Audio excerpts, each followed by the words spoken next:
સાબરકાંઠા ખેડબ્રહ્મા વડાલી વિસ્તારમાં કરા સાથે પડેલા વરસાદને કારણે ખેડૂતો મૂંઝવણમાં મુકાયા. સમગ્ર રાજ્યમાં કમોસમી વરસાદ થવાથી ઘઉં, ચણા, મકાઈના પાક, વરિયાળીના પાક, બટાકાના પાક તૈયાર થયેલ હતા.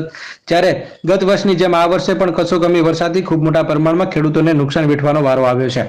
સાબરકાંઠા જિલ્લાના વડાલી તાલુકો અને ખેડબ્રહ્મા તાલુકામાં અચાનક વરસાદ મોટા કરા સાથે થવાથી ખેડૂતોનો ઊભો પાક જેવા કે ઘઉં, ચણા, વરિયાળી, રાયડો, બટાકા, મકાઈ લેવાની ફૂલ જોશમાં ચાલુ છે. તેવામાં આજે સવારે 10 કલાકે વાતાવરણમાં અચાનક પલટો આવી ધીમી ધારે વરસાદ શરૂ થઈ ગયો હતો.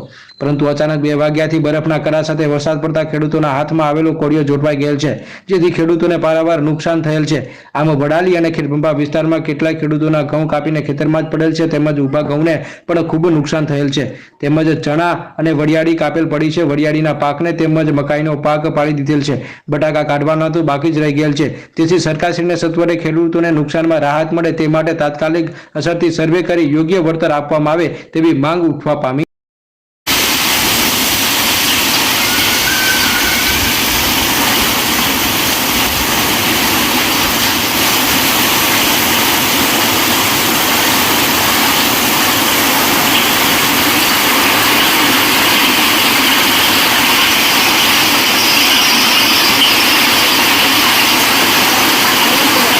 કરા સાથે વરસાદ